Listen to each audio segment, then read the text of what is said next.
Welcome to the podcast. I'm Scott McLean. My guest today is Robert X. Golphin, filmmaker, writer, and director, and star of the award-winning short film Chest Candy, which can now be found on YouTube.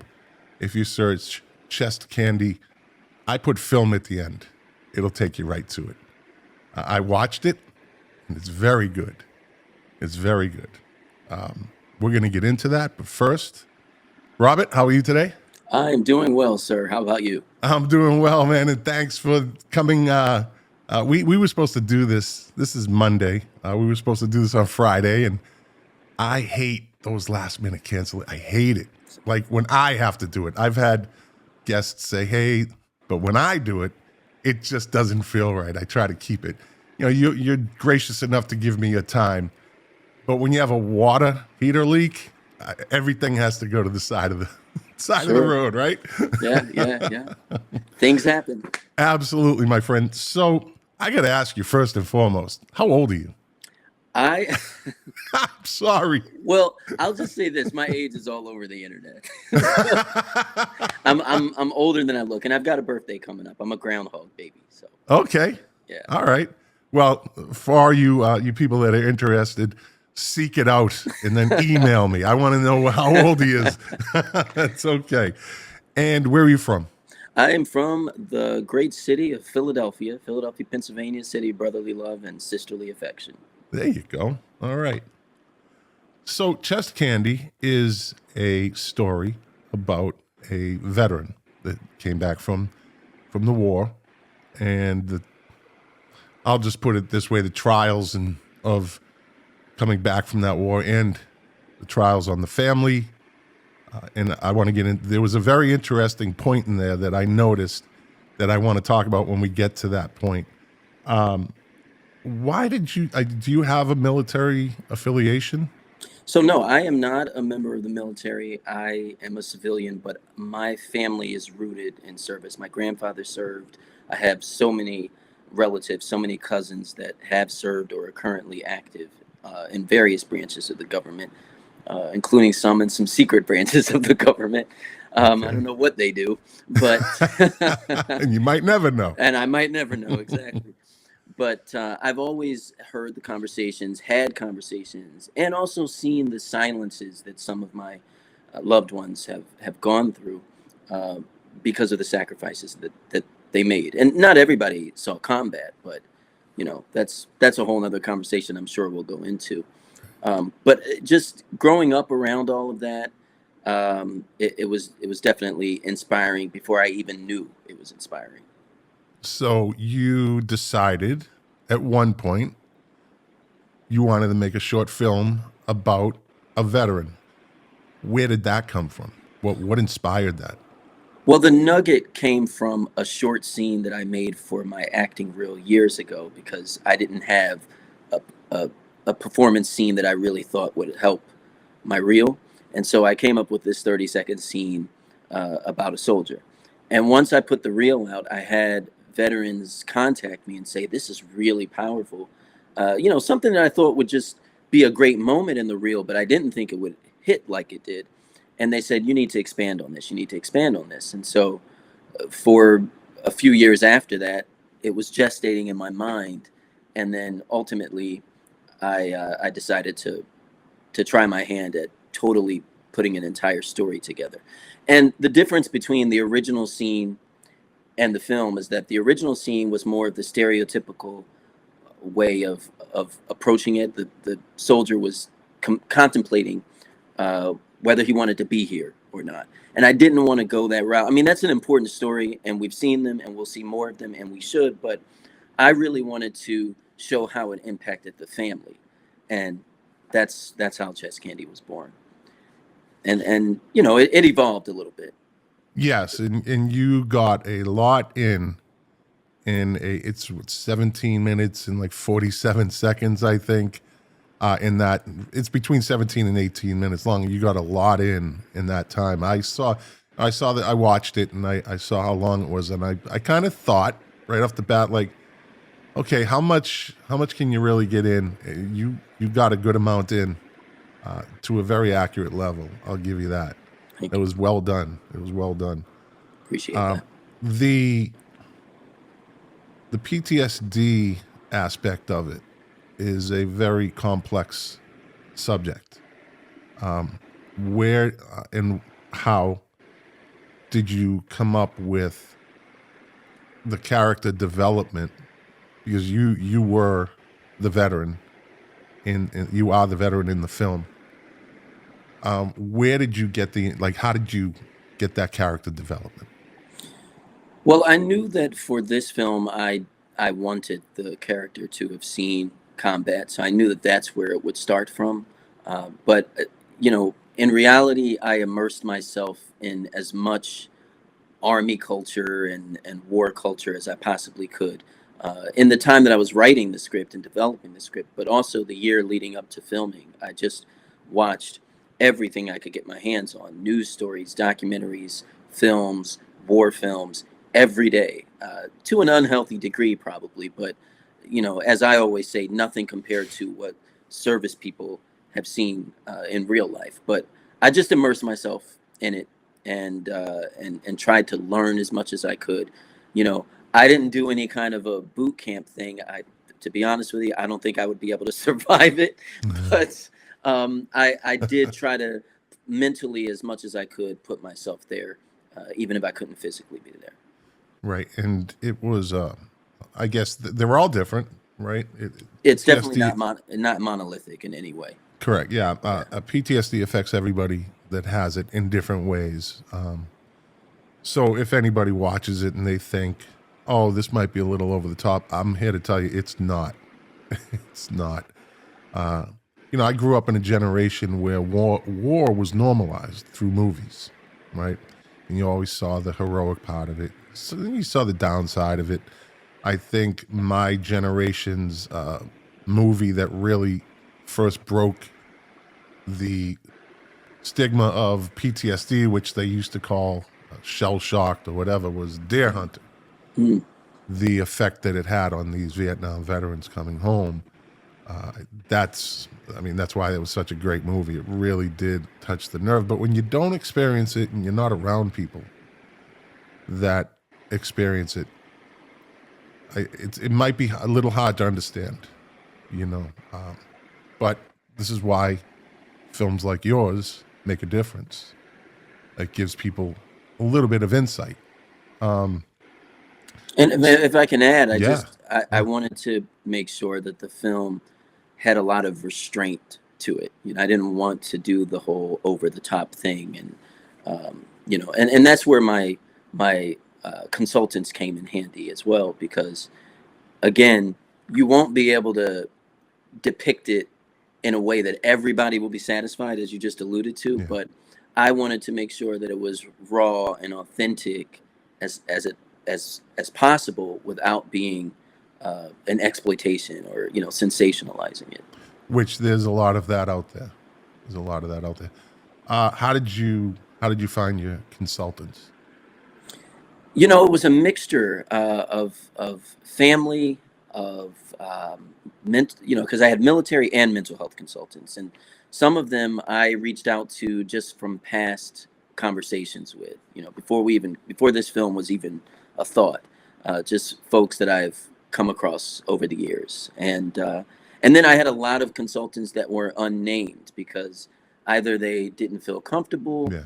putting themselves out there publicly, or it was just such an informal conversation, but it made such an impact on me.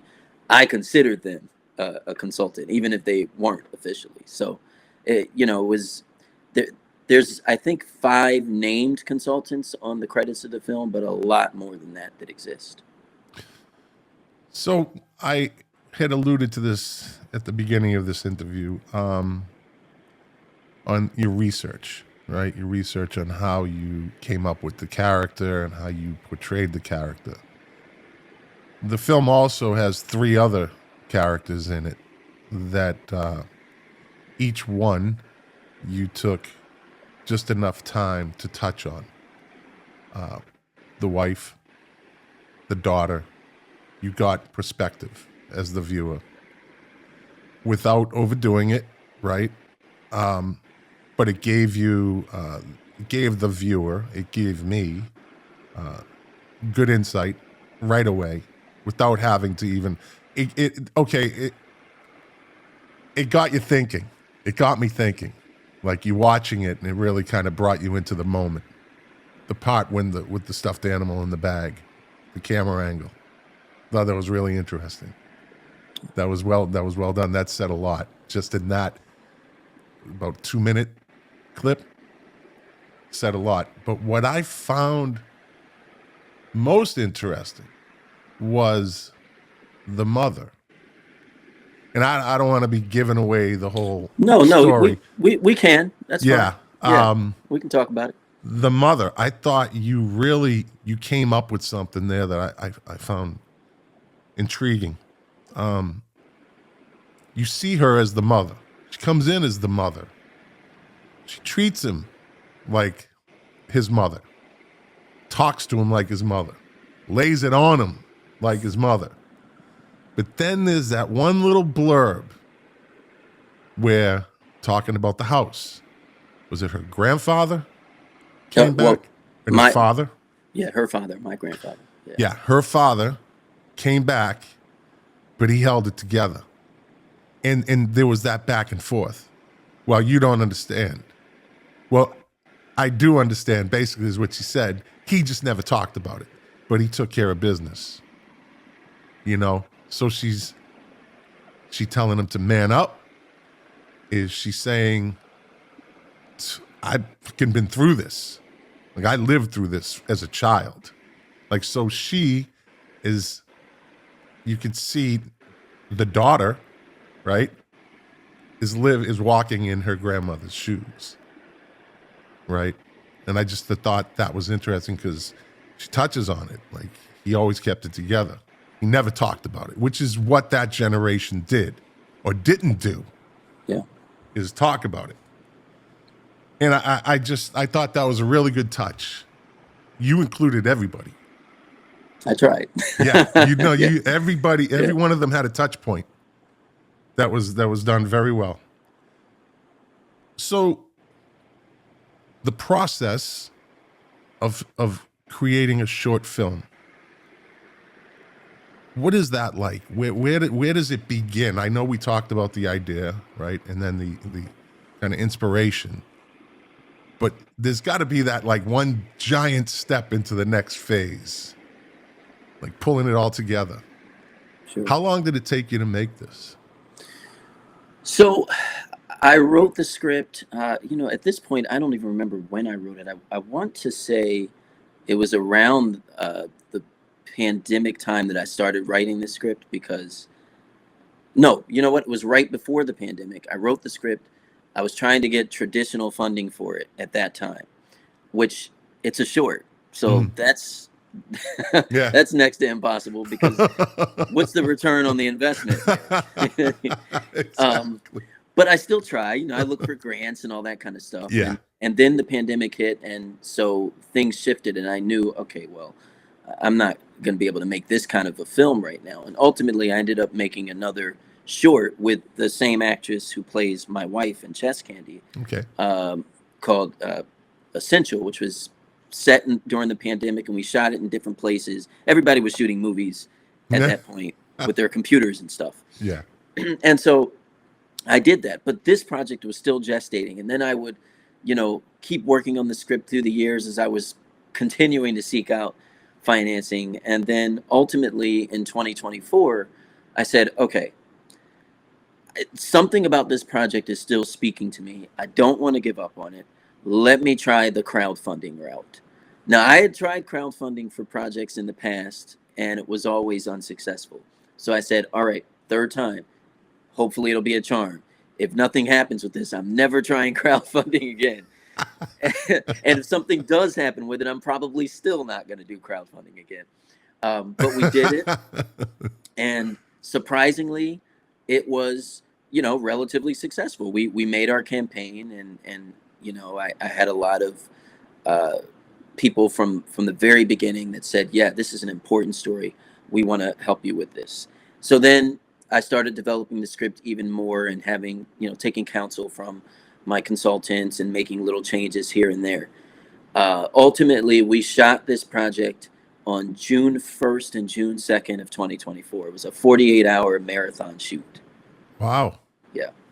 And then I went on like a 6 or 7 month break where I didn't even touch the film. I wasn't in post-production because there were other things going on. I teach a film camp every summer in Rehoboth Beach, Delaware. So my time was consumed. And but I actually think it was a good thing that the film was kind of lying in wait for a bit before I was able to really get in there and edit it, because I edited it myself. I didn't have an editor come in and do it for me. So it was a time-consuming process. Mm. And then courting the film festivals, and that's a process. And we finished the film in February of last year, but it didn't premiere until May of last year. So Wow. it was a journey. It was a journey. Absolutely. Absolutely. So the co-stars, how did you, okay, so you were already working with the woman that plays your wife. Her name is? Lauren Michelle Morgan, Right. who also co-produced the film. So yes, I we saw were that. working together. Yeah. Excellent. How did you cast the daughter and the mother?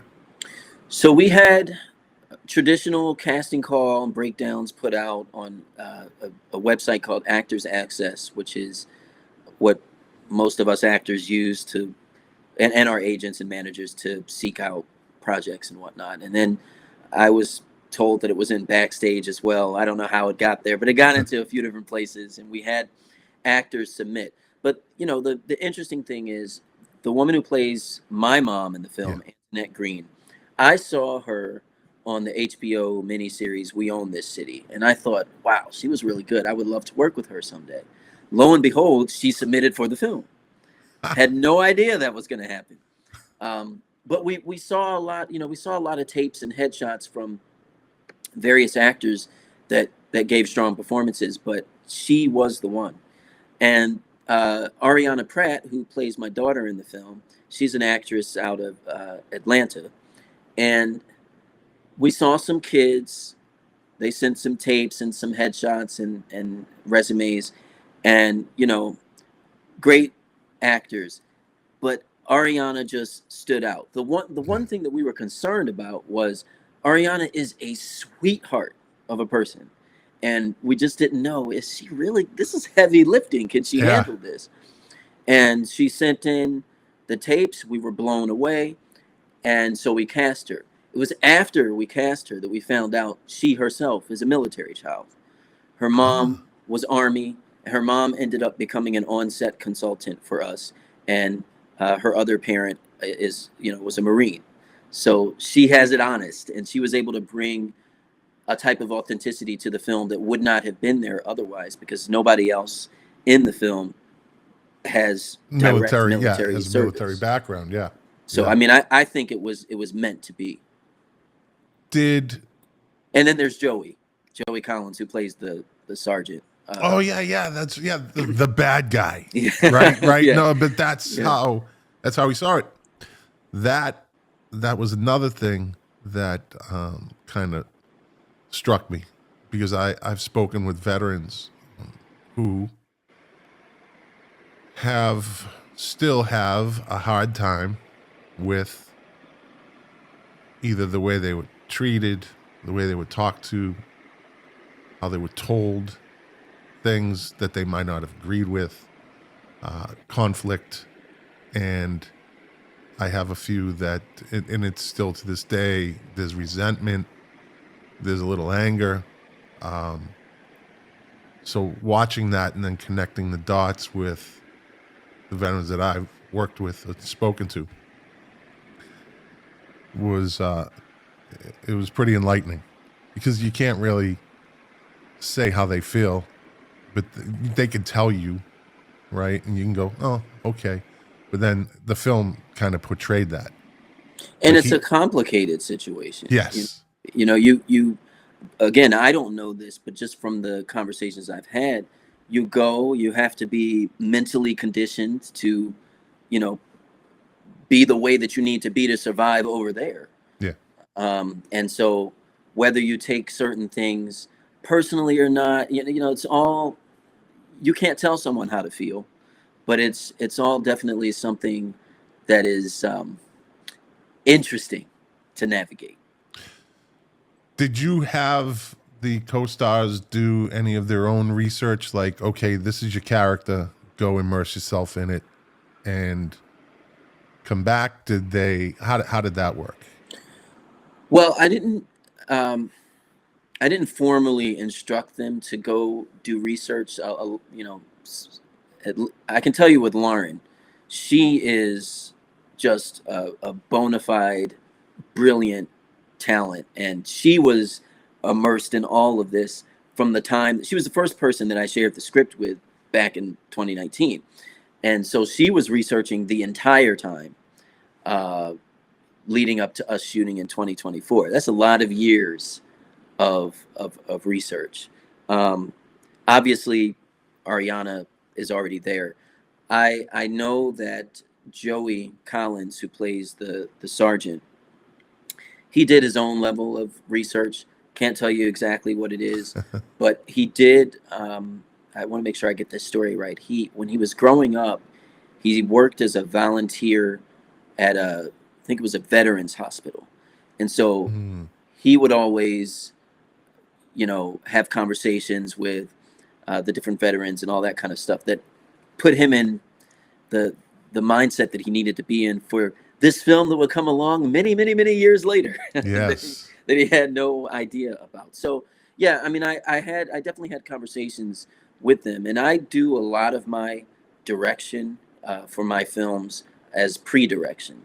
So it's the conversations that we have on the phone or Zoom leading up to filming, because when we get on set, I have not ever really had the luxury of having time for us to rehearse. Time is It, money. it's just not there. So I expect that if I hire you, once we get on set, you're ready to go. Yeah. And I definitely had that with this cast. And I will say, about Joey, he comes from theater. He's a Broadway actor as well as film and TV. So there's a certain discipline that he has that's very military-like anyway. Mm. That really caused me to be more on my A game. And as focused as I was, I had to be even more focused. So And that you was did it in breakneck speed. Yeah, yeah. Well, and I'll say, my cinematographer, who also was the first AD, first assistant director. This is a very tight knit, Yeah. uh, Group. intimate crew. Yeah, Yeah. we had a film professor and two of her students that also were on crew. But my cinematographer kept a really tight ship on time. There were a few times where I wanted to do this or do that. He's like, we just don't have the time. And that's what an AD is supposed to Needs do. someone to Is say just no keep to you you. on track. Yeah. Yeah, yeah. Where did you film it? We shot in Spring City, Pennsylvania, and Philadelphia, Pennsylvania. But most of it was shot on a horse farm in Spring City, PA. Okay. Did you go out and research that? Like, this is the spot, or how did that spot come up? Well, so the funny thing about that is we lost our location about 3 times leading up to production. Hmm. Obviously, me and the producing staff were the only people that knew that. You don't tell your cast and crew that ahead of time. But, behind the scenes, it's like, what are we going to do? And then I found this spot. At one point we had a really large estate that we were going to be filming at. But I think that the universe, the cinema gods, whatever you want to call them, knew exactly what we needed. This needed to be a claustrophobic story, and we were in a very tight, beautiful residence, but very tight quarters. We didn't have the space to move the camera too much or to have tons of equipment inside. And I think it mirrored what my character and what the entire family was going through. We're boxed in trying to figure this all out. But the beautiful part about shooting on the horse farm was, as heavy as the subject matter was, we could walk out the door and have an encounter with a hen, a chicken, or a horse. Yeah. And it totally breaks kept it. the temperature. Yeah. Absolutely. Breaks it up. Absolutely.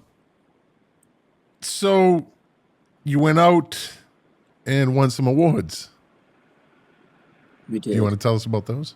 Wasn't expecting that at all. And let me tell you, the festival grind is just that. It's a It's a grind grind. because it's so much hurry up and wait, just like the industry itself. But you take your film, you take your baby, and you put it out there in the world, and you hope that someone will see it, acknowledge it, that it'll resonate with them. And for all the success that we had on the festival journey, there were a lot more no's than yeses, and that just comes with the territory. But you know, we got into our first film, the People's Film Festival in Harlem, New York, and lo and behold, we ended up winning Best Short Film honorable mention. Was not expecting that Oh. at all. And then a few months later, at the Newark Independent Film Festival, festival in Delaware, we won Best Original Score for the music that was done by Brian McKnight Jr. I was going to get to him. Yeah. So, well, I may not jump the gun there, but but I mean, you don't do it. Well, I don't do it for awards. Some people may. You Right. always hope that you'll receive some sort of It's validation. acknowledgement. Yeah, yeah. It's validation for the work you did, And and, that's that great. everybody did. Yeah, that's great to get. And that's the thing. It wasn't so much about me wanting to be validated. Right. I definitely wanted the work of my cast and crew to be validated, just in the sense that they know others have seen your work and they appreciate it. But here's the thing with this film that I came to realize quickly, that it wasn't so much the festival attention that mattered. It was all of the veterans and veteran families that came up to me and are still contacting me, telling me how much the film impacted them. That means more than any festival laurel, any day.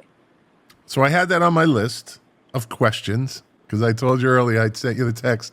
I have a lot of questions. But first I want to get to, so I saw Brian McKnight Jr. I'm like, could that, like, 'cause I'm a music guy, right? Yeah. I know Yeah. who Brian McKnight is. Yeah. And I'm like, is that coincidence? And so I looked it up. Nope, not a coincidence. I thought that was pretty cool. How did you get Brian McKnight Jr. To do this with you? Well, BJ, as I call him, BJ and I have been a family for years. I've collaborated with and continue to collaborate with his family on different projects. And we always wanted to do something like this together, where he would, score. And I'm happy to say that my film is the first film that he has scored, and I just know he's gonna do some amazing work in other people's projects. His music has been placed in shows like The Chai, and I can't even rattle them off right now. Right. Yeah. I directed a feature film a few years back called Freshman Friday that BJ starred in, and he did some music for that. But he had never actually scored an entire project from front to back. And so it was really cool to involve him with this, but it was a very unorthodox process because I was in Philly at the time. He's out in Hollywood at the time. He scored the entire project virtually while he was starring in a stage musical out there. And so it was a lot of me picking up my cell phone, texting him constantly. BJ, where's this track? Where's that track? That kind of thing. Being a director. Being a producer and a writer. Exactly. And I know I was getting on his nerves. I know it. But he was still so invested in the project. And the great part about working with an artist like Brian McKnight Jr. is that I don't have much to say to him. He's a genius at what he does. He's a prodigy. He's the son of R&B superstar Brian McKnight and house music icon Julie McKnight. So he has a lot of music. I love me some house, buddy. Yeah. Oh, do you? I do. Oh, okay. Well, I got to hip you to Julie because absolutely. Overseas she is just. Everywhere, but overseas she's top. That's where it's really big. House is really big. We can go into a whole rabbit hole there, but we'll stay on topic. I loved how at the end you put the dedication for Nico. Yeah, so that's Julie's son. That's BJ's brother, who passed away 2 days before this film premiered at the festival in New York. Oh, okay. And you know, my grandmother had passed about 2 weeks before, and so she's also the film is also Yes. dedicated to her. You know, I had no idea that my and BJ's worlds would collide in that sort of way, Mm. you know, through grief. Mm. But, you know, and on top of that, even before BJ's brother took ill, the character that play of my daughter, her name is Nika, Yeah. because when I originally wrote the script, I wrote the script with BJ's brother, and as a nod to his brother, long before he was sick. And Wow. so it really, I mean, the universe spoke so loud with this entire project. So then, you know, as I'm in New York, going to this festival, getting ready for the premiere, to get the news that he had passed, it was just it was a gut punch. It was a gut punch. Absolutely. But Yeah. I was happy that we were able to um, honor him in this way. Yeah. I thought that was pretty cool. So you mentioned feedback from veterans. Is there, well, I suppose there's a lot. Is there one that stands out to you? That one, a veteran or a family member? Because this encompassed mother, wife, daughter, like 3 levels of family. Is there anything that stands out Well, that somebody might have said to you or could relate to it? Or yeah, I mean, you know, I was at a funeral recently. In fact, a funeral for the mother of one of my film's consultants, Mm. who was Army, and at the repast, one of the relatives came up to me, and she's a retired Marine, and she said, you know, um, I'm she hadn't even watched the film yet. So that's the interesting part. She did reach out to me later and say how much the film impacted her, but she just said to me, I'm having a hard time. I'm fighting right now to get my benefits. You know, I have this illness that I'm dealing with, and you know, it's just a rough time. And it mirrors not the sickness part necessarily, but well, it depends on how you look at it, but it mirrors my character, and you know, trying to get his benefits, something that may be something that all service people endure, but there is a systemic issue with people of color trying to get their benefits. And so it was interesting that she connected with it before she'd even seen it. And then I had other veterans say, yeah, I relate to this, I relate to that. You know, so it's not one story. I think the main thing that has always stuck with me from the veterans that have seen it is they'll say to me, the look in your eyes, nothing you said in the film, it's just how you were looking. It was almost, catatonic. yes, yes. And it was almost like you know, looking in my soul in a way. For some of the veterans that I spoke to that have gone through similar bouts with mental health challenges or PTSD or whatever it is. And again, I keep saying it's not monolithic because it's not, but that's one of the main things. This is what I call a quietly loud movie. I knew that there wouldn't be a lot of dialogue, especially for my character. And if you watch the film, you know, I don't even think people that were in the film even said, I didn't realize until watching it, you only have one speaking scene. Yeah, That was in I the do. bedroom. Yeah, yeah. Yeah. Everything else is Well, just in the kitchen reaction. when you were saying, put it Well, down, yeah, put it that down, one, you know, that one. Yeah. but 2 that was, speaking scenes. yeah, but still, okay, 1 or 2 Yeah. in the whole, you know, within the whole thing. And you're the main character, Yeah, right? But see, that's another thing. You're the main character, but really you're not. that's it. And You're, the interesting thing you're is the focal point, but you're exactly. not really the main character, which is a kind of it was how you put it together was done very well, because you really have to take a step back and notice that. But that's the thing that I found when I went to go edit the film. We had a completely different log line for the film while we were shooting it. And then when I went to edit the film, I started piecing the scenes together, and I was like, this isn't a film about my character. This is a Right. film about 3 generations of women that are trying to, save their patriarch. And I was like, how did I not realize that? I wrote the script.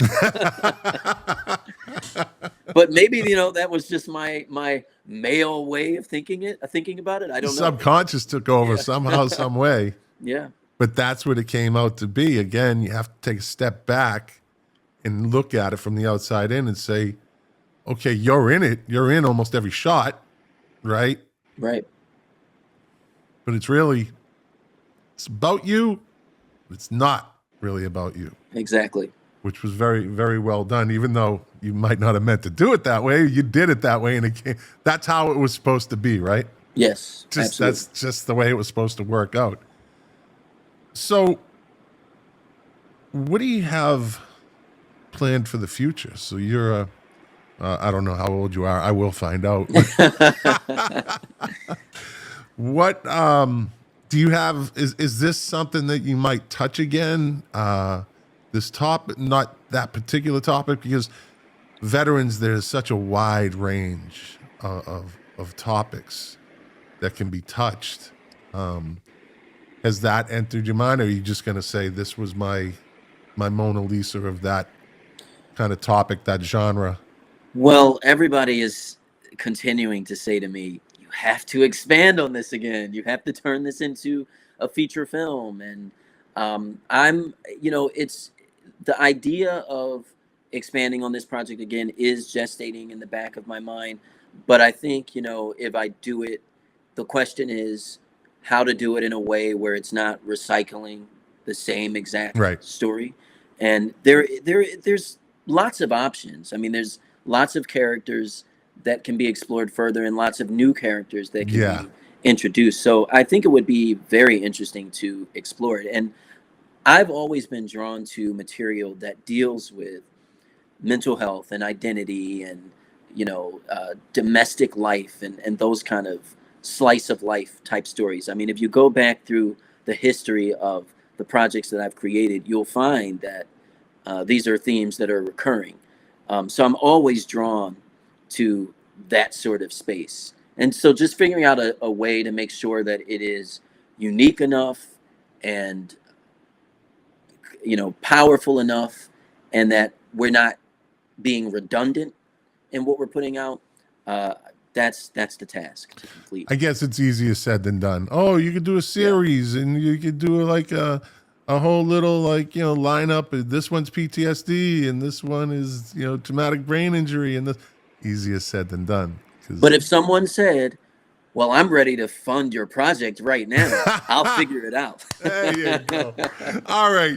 I mean, you're good, buddy. You are good, because as my listeners and my viewers know, I just started my YouTube channel, and I say this all the time, and I mean it. I really put off, like, the first 60 episodes of this podcast were all audio, because I really, as we talked about before, it's not about me. It's real. I'm just the host. I'm just the person that delivers the message.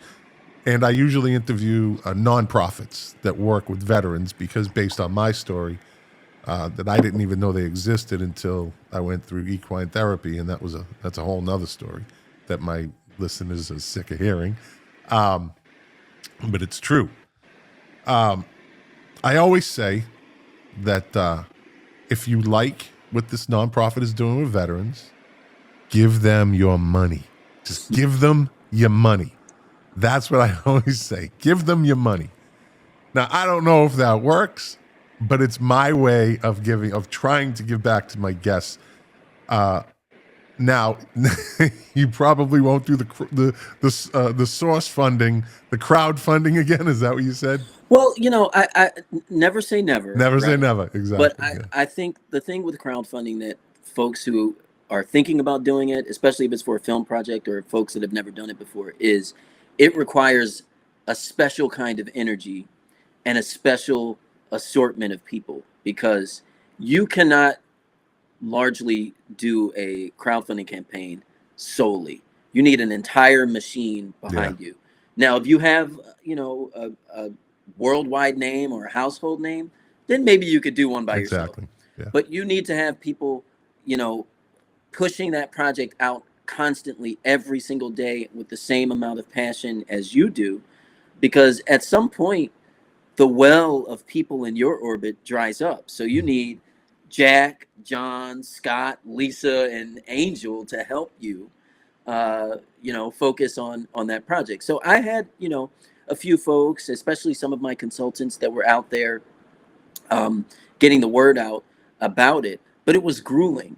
And a lot of the time that I spent trying to make sure that we get the funding that we needed, I could have spent doing a little more pre-production for the film, but it was pulling my energy away from that, and so I couldn't do that. So it's a tall order to do a crowdfunding campaign. And then the other thing is, how many times can you go back to your same well of people to say, hey, you want to help with this project?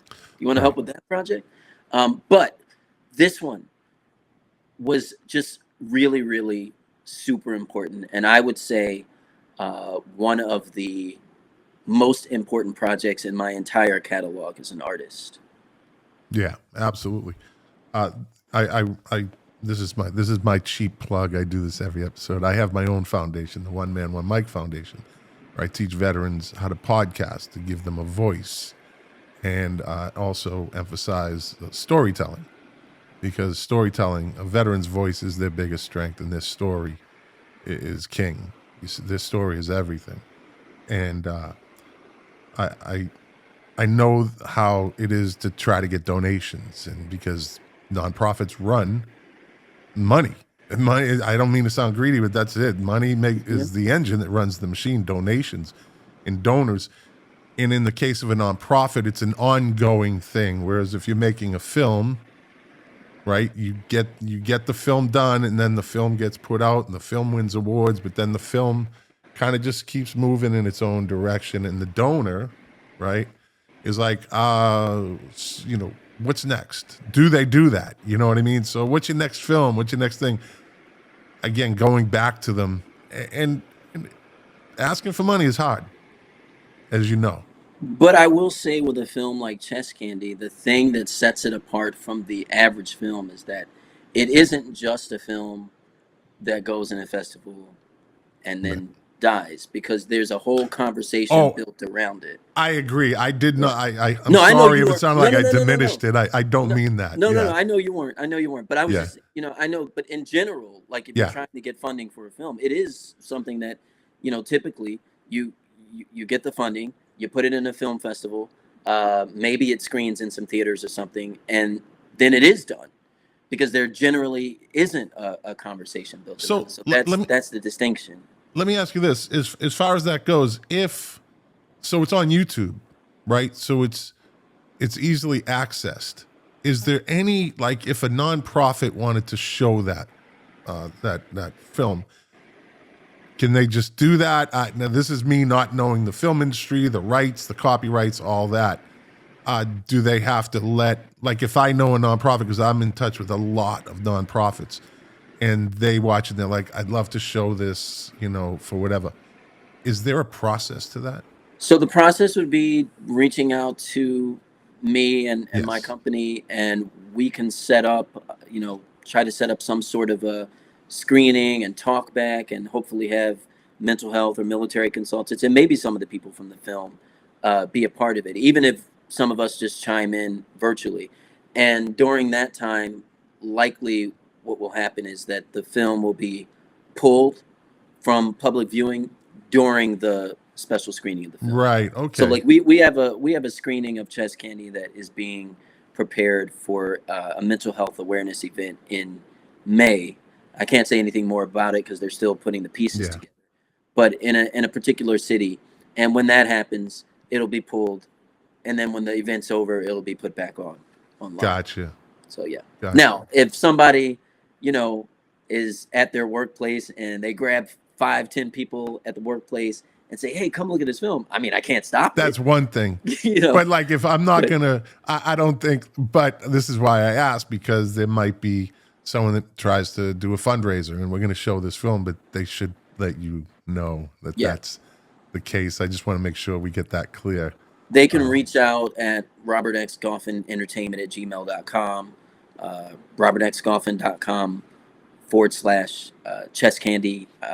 I'm out there. Social media Right. is out there. Yeah. Well, you might be making a trip to South Florida. Let's do it. If I Let's can. do it because I want this film to have as much reach as possible. And as I said, the festival journey, which ended last year, that was phase one of the film. Now we're in a different phase. So Yeah, yeah. I think that's great, man. I think that's great. Did we forget anything? Let me see. I have future short films, veteran based. We got your info. Give us the info one more time. If someone just wants to reach out to you, there might be veterans out there that say, "Hey, I have an idea." I think it's always good to listen to ideas, right? yeah, well, definitely. Robert X Golphin Entertainment at gmail.com, robertxgolphin.com, or robertxgolphinentertainment.com / chess candy. My company's on Instagram at Robert X Golphin Entertainment, and I'm on Facebook at Robert X Golphin. So if you just look up my name, you'll find me somewhere. And yeah, I mean, we're looking to continue to foster relationships and collaborations with organizations, community groups, veteran groups. Let's continue to get the word out there. And I do want to say that we have a warning label on the film. Yes. I think it's very important that projects of this nature have that, because if you feel like It's sensitive. Yeah, definitely.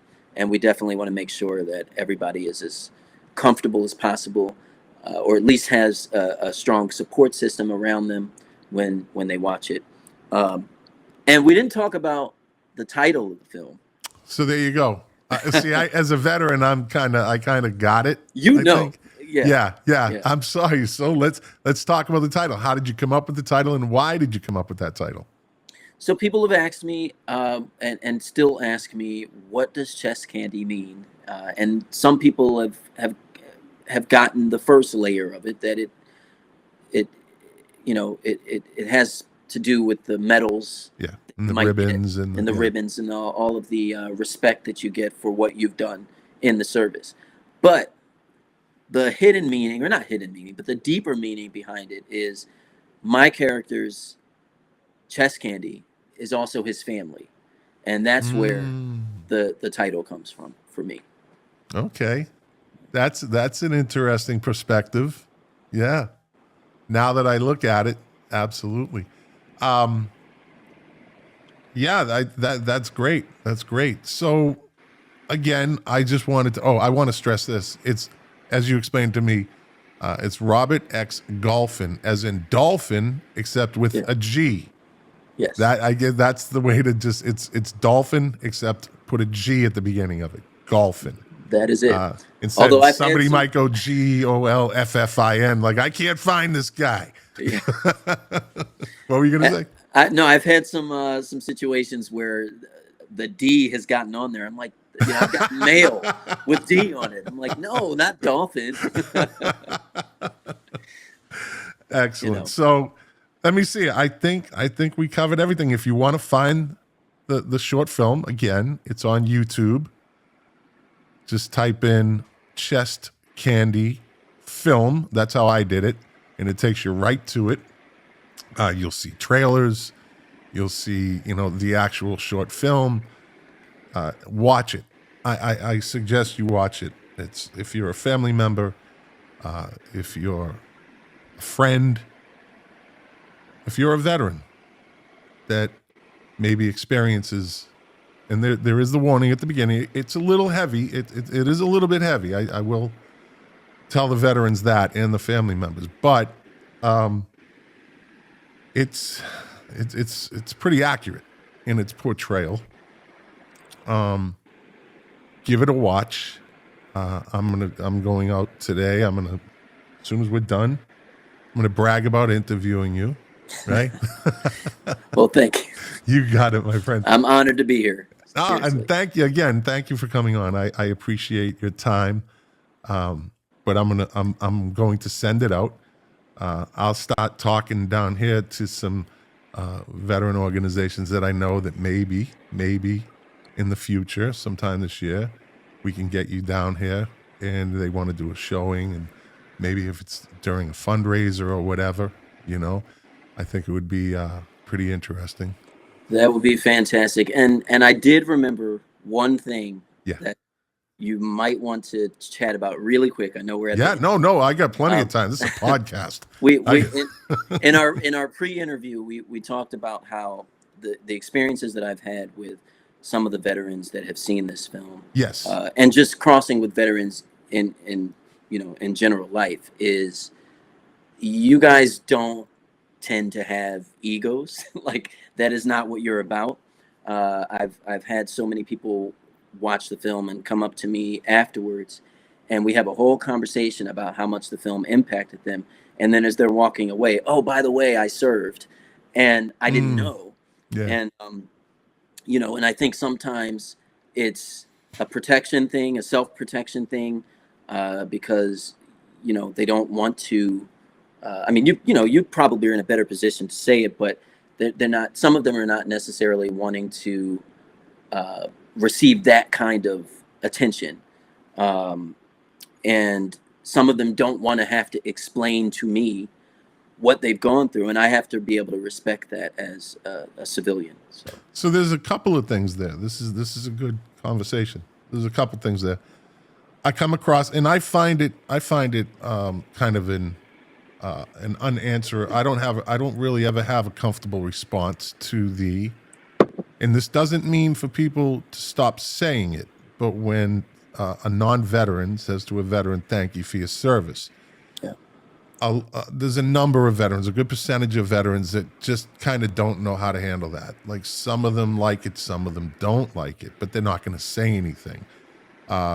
Some of them, it's uncomfortable because I don't know what to say, because there is also a good percentage of veterans that didn't see combat, and a lot of non-veterans think every veteran has seen combat. And so what you'll have veterans that were maybe back office people. They worked in the chow hall, they worked in the medical center, they worked in the carpool, or whatever they did, civil engineers, who didn't see war, they didn't see battle. And I've come across a number of veterans that don't really think they're a veteran because they didn't see battle. And I think that that's a product of a 20-year war. I think that's, but I always tell them, if you signed your name on the line, you gave 4 years, minimum 4 years of your life, usually, to the United States of America. You served, and you did what you were told. It was hard. It was easy. It was fun. It was happy. It was sad. You had experiences. You met people from all over the country. Maybe some of you traveled around the world. Just because you didn't see combat does not mean you're not a veteran. You should honor your veteran status. Absolutely. Once you signed your name on the line. But again, this is how people's mindsets are. I can't change everybody's mind, but so those are the things, right? That, like you were saying, thank us for our service and everything. It's kind of weird sometimes. But I mean, I think a sacrifice is a sacrifice. But absolutely, you can try to get that message across to them, and hopefully they'll receive it. But I think it's important for civilians like myself to just continue to be, and this is one of the reasons why this film is so important, to be more empathetic about that, to be compassionate, to be sensitive, to be thoughtful, considerate, all those kind of things, and just continue to learn. I will continue to learn. I'm learning so much even after this film, just in the conversations that I'm having with veterans. So if I do expand on this project again in the future, I'll have a whole nother level of knowledge than I had before. So I'm continuing to learn a lot. But I think sometimes it's even just about figuring out a way to have better language when we communicate with our veterans and with people in general. And I hope that we're able to start figuring out a way to better do that as a society, so that it doesn't make a veteran feel, hopefully, uncomfortable, but that veterans feel appreciated and seen, not just on Veterans Day or Memorial Day, but all days. Yeah. I think that's important. Now that you brought up something from earlier, I want to bring something up that I meant to touch on. This might be the never-ending interview, my friend. Because we got, like I said, we got a lot to talk about, a lot of questions. You mentioned the part in the film. It doesn't really, it touches it, but it doesn't go deep into it. The battle for the benefits. The battle for the benefits. That is a real topic. That is a real subject. That is a very big sore point for a lot of veterans. Look, I like the VA. I'm a fan of the VA. The VA has helped me, but I understand also. I am not a 100% apologist for them. The system is big and it is broken in some places, and you can only hope that it gets fixed. But I have dealt with veterans that their battle with the VA is as hard on them as their disability. And that's a fact. I don't want to tell it here. I'll give you a quick story once we go off the air. And it's pretty hardcore. But I think that was a good touch point also. And how the mom just looked at the refrigerator and saw the veteran group thing and was like, put away, right? Whatever the message was there was pretty interesting. Like, I didn't know how to take that. When I saw that scene, I was like, I don't know if she didn't really look at it, or if she just doesn't believe it, or if she just thinks it's weakness, or if she thinks because of the way she was raised. So that was a very important scene in that movie, her. Yeah, no, she's definitely a pick yourself up by the bootstraps type person.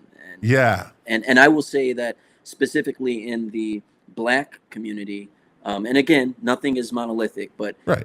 In the Black community, getting help, mental health help is very taboo. Since the pandemic, it's a little bit more of an open conversation, but it's still a thing, especially generationally, of, you're not going to see a shrink. You've got to figure this out and man up, like you said. So right, and that is a generational thing. I am the last of the boomers, so to speak. I was born in December '63. Gen X is started in '64. So the beginning of the Gen X's and the end of the boomers are the same, but we learned from those people. That's why I went 20 years. I'm like, there's nothing wrong with me, right? It's okay. Until eventually I did, because with age comes wisdom, right? Yeah. And I think the older we get, the more, the smarter we get when it comes to looking inside ourselves. Some people are stuck, and that's their thing. But you don't. Look, I see a VA psychologist once a month. I'll tell anybody now.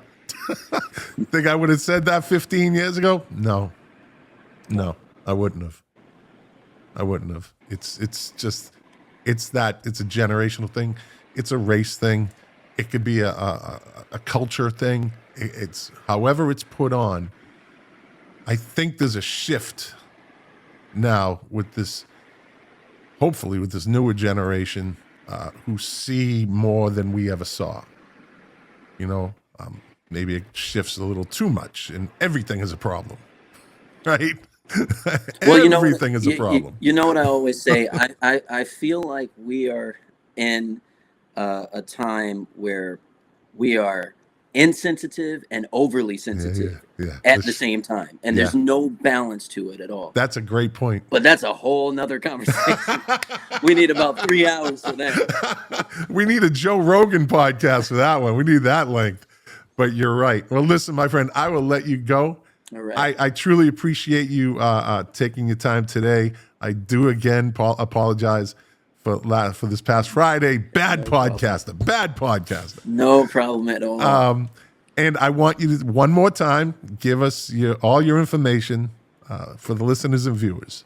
robertxgolphin.com, robertxgolphinentertainment.com, robertxgolphinentertainment@gmail.com. You can look up Robert X. Golphin Entertainment on Instagram, Robert X. Golphin on Facebook, or just Google my name. You will find me somewhere. And tell me how old he is to my listeners and viewers. Tell me how old he is. What's the prize if they tell you? A free viewing of Chess Candy. How's There that? you go. There you go. All right, my friend, hang on. I'm going to do my outro, and then we'll go off, and I'll talk to you for another minute. I'll give you one real. Yeah, hint, yeah, though. yeah. I am a millennial, but I'm like on the outgoing range of that. So I'll just say that. Okay, got you, buddy. Got you. Well, there you go. We built another bridge today. This is a wonderful bridge. It's a short film bridge, and go watch it. It's called Chess Candy. I think you'll enjoy it. Again, there is a warning at the beginning. It can be a little heavy, but as long as you're prepared for it, go watch it, comment on it, like it, share it. If you want to get in touch and you want to let Robert know yourself how you felt about it, reach out to him or comment in the video. Yeah, it's very well done. It's very well done. And again, so we built the bridge, and like we try to do every week. And if you like this, share it. If you didn't like it, well, thanks for watching and listening for 1 hour, 1 minute, and 27 seconds. I appreciate that. And like I always say, you will see me and hear me next week.